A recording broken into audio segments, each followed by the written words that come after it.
ስልጣን ቢሆን ፍላጎቴ ጆይን ነው ማረጋው ማረጋግጥልህ ግን የብልጽግና ፓርቲ ብልጽግና ከተመሰረተ በኋላ አባል እንደሆን ተጠይቄያለሁ ስልጣን ቢሆን ፍላጎቴ ይሄን እድል ነበር መቀበለው ተቃዋሚ ሆነው ደግሞ የሚከሱን ሰዎች ትናንት ግብጽ ሄደው ገንዘብ እየተቀበሉ የኢትዮጵያን ችግር እንፈታለን ብለው ከኢትዮጵያ ታሪካዊ ጠላቶች ጋር ሲደራደሩ ይነበሩ ናቸው ኢዜማ ግንቦት 7 የኢዜማ ዋናው መስራች ይሄን ነው ሲያደርግ የነበረው አይደለም ምንድን ነበር ያደረገው በግልጽ ነገሩ ምክንያቱም ኤርትራ ሄዶ ምሽግ ይዞ ቀለበ እየተሰፈረለት የነበረው አካል ነው ከሻቢያ መንግስት ከግብጽ ብለዋል ከግብጽም በወቅቱ መረጃው ወጥቷል ተመልሰ ማግኘት ይችላል ኦኬ እንደዚህ አይነት ሰዎች ናቸው እኛን አሁን በአገር አፍራሽነት ሊከሱ የሚፈልጉት ስማ ኢትዮጵያ ውስጥ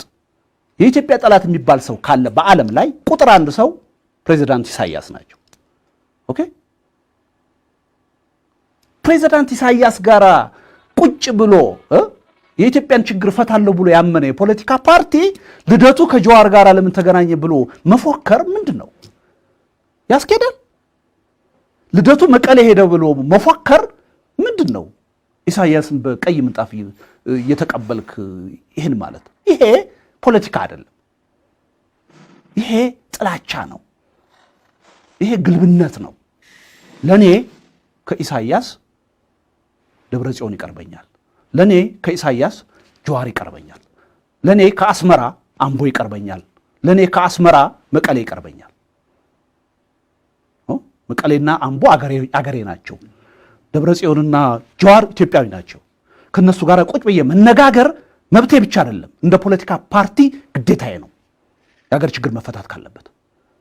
ኢሳያስ ጋራ ሙሽርነት ውስጥ የገቡ ሰዎች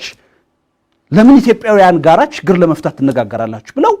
መሳደብ ይፈልጋሉ ይሄ ትክክል አይደለም ከዚህ መውጣት አለብን አንደኛ እኔ ልደቱ ነኝ ከማን ጋር መገናኘት እንዳለብኝ መምረጥ ያለብኝ እኔ ነኝ ቅድም እንዳልኩ ሰውን ከሰው ማወዳደር ካለብን ቁጥር አንድ የኢትዮጵያ ጠላት አቶ ፕሬዝዳንት ኢሳያስ ናቸው ግን የኢትዮጵያ መሪ የሆኑት ጠቅላይ ሚኒስትር የሆኑት ዶክተር አብይ አስመራ ሄደው ከኢሳያስ ጋር ሲገናኙ አልተቃወምኩም አብይስ ወጥቶ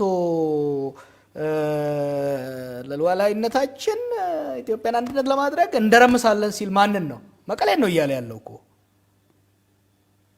ለምን ነው ሰው የሚሸነጋገለው ህፃን እኮ አይደለንም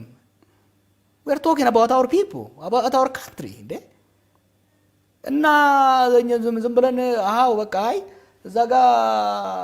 ባዙቃ ይዞ እዛ ጋር መትረየስ ጭኖ እዛ ጋር ሚሳኤል ያስመሰለ እንደ ኪም ጆንግ ኦን ሲሮዝ ሂዞር ለጦርነት አይደለም እየተዘጋጀ ያለው ለኔ ሰርግ ነው እየተዘጋጀ ያለው ታዲያ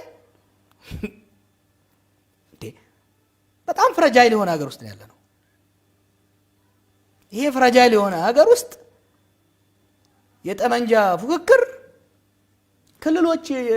ልዩ ኃይል ይያሉ ሰሜን ኮሪያ ያስመሰሉ በድሮን እየቀዱ ሲሄዱ ልጆቻቸውን እንዲያዝናኑበት ነው እንዴ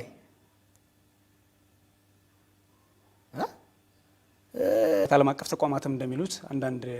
የዓለም ፖለቲከኞችም እንደሚሉት ከምርጫ ፊት ወይም ከምርጫ በኋላ ይሄ ነገር ሊከሰት ይችላል ግጭቱ ሊቀሰቀስ ይችላል የሚሉ አሉ የርሶ እይታ ምንድነው በጣም ነው ሰጋው